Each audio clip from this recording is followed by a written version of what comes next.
भगवते वासुदेवाय। 14वां अध्याय। अपशकुन देखकर महाराज युधिष्ठिर का शंका करना और अर्जुन का द्वारका से लौटना।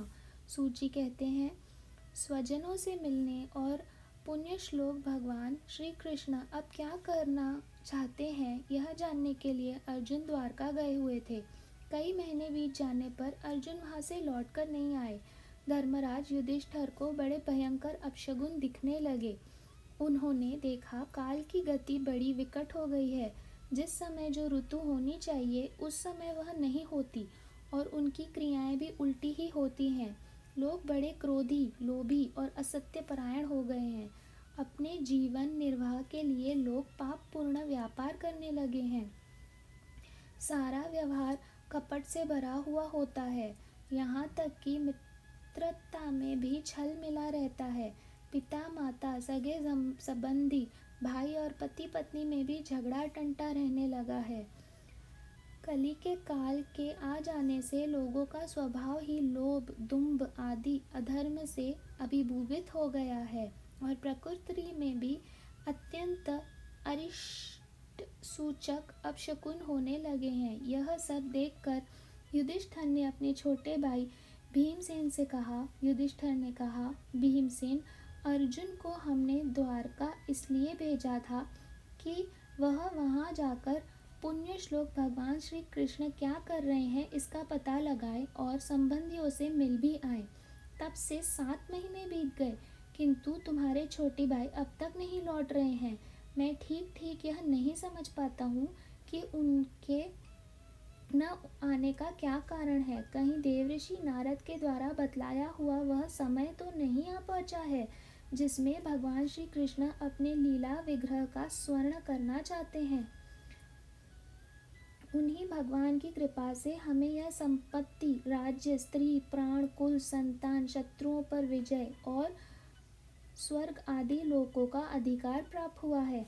भीमसेन, तुम तो मनुष्यों में व्याघ्र के समान बलवान हो। देखो तो सही, आकाश में उल्काप आदि, पृथ्वी में भूकंप आदि और शरीरों में रोग आदि कितने भयंकर अपशकुन हो रहे हैं। इनसे इस बात की सूचना मिलती है कि शीघ्र ही हमारी बुद्धि को मोह में डालने वाला कोई उत्पात होने वाला है। प्यारे भीमसेन, मेरी बाईं जांघ, आँख और भुजा बार बार फड़क रही है। हृदय जोर से धड़क रहा है। अवश्य ही बहुत जल्दी कोई अनिष्ट होने वाला है। देखो, यह सियारिन उदय होते हुए सूर्य की ओर मुंह करके रो रही है। अरे, उसके मुंह से तो आग भी निकल रही है। यह कुत्ता बिल्कुल निर्भय होकर मेरी ओर देखकर चिल्ला रहा है। भीमसेन, गऊ आदि अच्छे पशु मुझे अपने बाएं करके जाते हैं और गधे आदि बुरे पशु मुझे अपने दाहिने कर देते हैं। मेरे घोड़े आदि वाहन मुझे रोते हुए दिखाई देते हैं। यह मृत्यु का दूत पेड़ुखी उल्लू और उसका प्रतिपक्षी कौवा रात को अपने कर्ण कठोर शब्दों से मेरे मन को कपाते हुए विश्व को सुना कर देना चाहते हैं। दिशाएं धुंधली हो गई है। सूर्य और चंद्रमा के चारों ओर बार बार मंडल बैठते हैं। यह पृथ्वी पहाड़ों के साथ कांप उठती है। बादल बड़े जोर जोर से गरजते हैं और जहां तहां बिजली गिरती रहती है। शरीर को छेदने वाली एवं धूली वर्षा से अंधकार फैलाने वाली आंधी चलने लगी है। बादल बड़ा डरावना दृश्य उपस्थित करके सब और खून बरसाते हैं। देखो, सूर्य की प्रभा मंद पड़ गई है। आकाश में ग्रह परस्पर टकराए करते हैं। भूतों की घनी भीड़ में पृथ्वी और अंतरिक्ष में आग सी लगी हुई है। नदी, नद, तालाब और लोगों के मन शुद्ध हो रहे हैं। घिसे आगे नहीं चलती। यह भयंकर काल न जाने क्या करेगा। बछड़े दूध नहीं पीते, गायें दुहने नहीं देती। गौशाला में गायें आंसू बहा बहा कर रो रही हैं।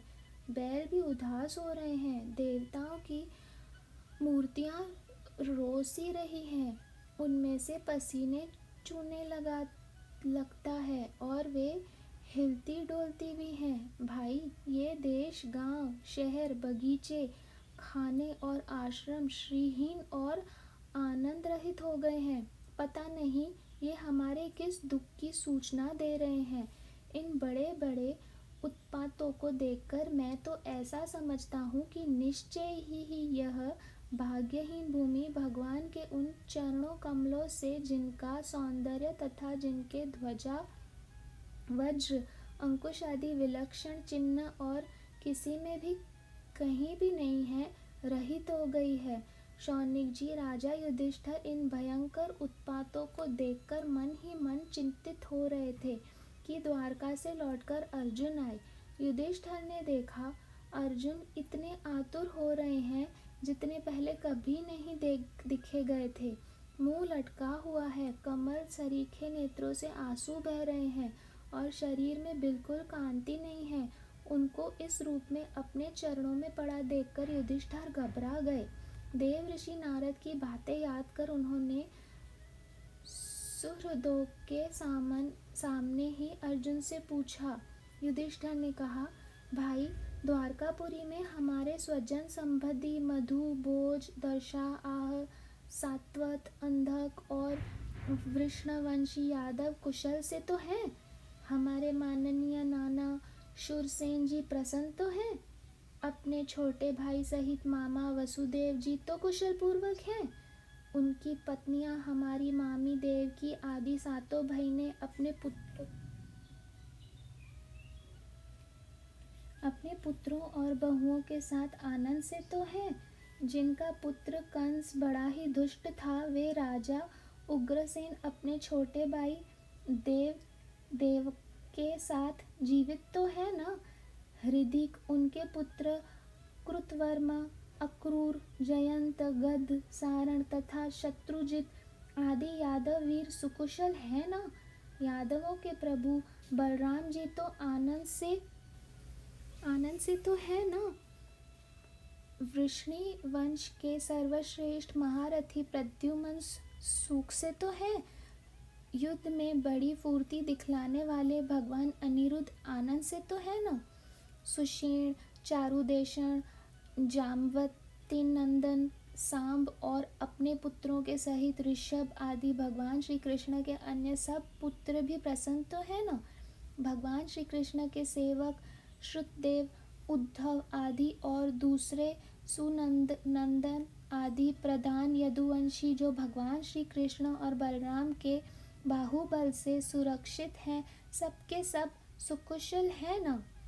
हमसे अत्यंत प्रेम करने वाले वे लोग कभी हमारा कुशल मंगल पूछते हैं। भक्तवत्सल ब्राह्मण भक्त भगवान श्री कृष्ण अपने स्वजनों के साथ द्वारका की सुधर्मा सभा में सुखपूर्वक विराजते हैं कि नहीं। वे आदि पुरुष बलराम जी के साथ संसार के परम मंगल, परम कल्याण और उन्नति के लिए यदुवंश रूप क्षीर सागर में विराजमान है।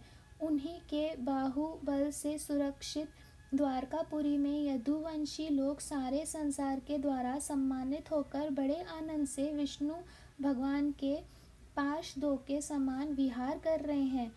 सत्यभामा आदि 16,000 रानियां प्रधान रूप से उनके चरण कमलों की सेवा में ही रत रहकर उनके द्वारा युद्ध में इंद्रादि देवताओं को भी हराकर इंद्राणी के भोग योग्य तथा उन्हीं की अभीष्ट पारिजात आदि वस्तुओं का उपभोग करती हैं। यदुवंशी वीर श्री कृष्ण के बाहुदंड के प्रभाव से सुरक्षित रहकर निर्भय रहते हैं और बलपूर्वक लाई हुई बड़े बड़े देवताओं के बैठने योग्य सुधर्मा सभा को अपने चरणों से आक्रांत करते हैं।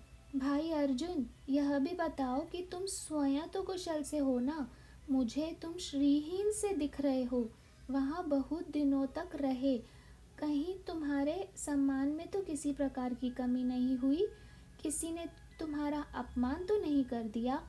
कहीं किसी ने दुर्भावपूर्ण अमंगल शब्द आदि के द्वारा तुम्हारा चित्त तो नहीं दुखाया, अथवा किसी आशा से तुम्हारे पास आए हुए याचक को उनकी मांगी हुई वस्तु अथवा अपनी ओर से कुछ देने की प्रतिज्ञा करके भी तो तुम नहीं दे सके।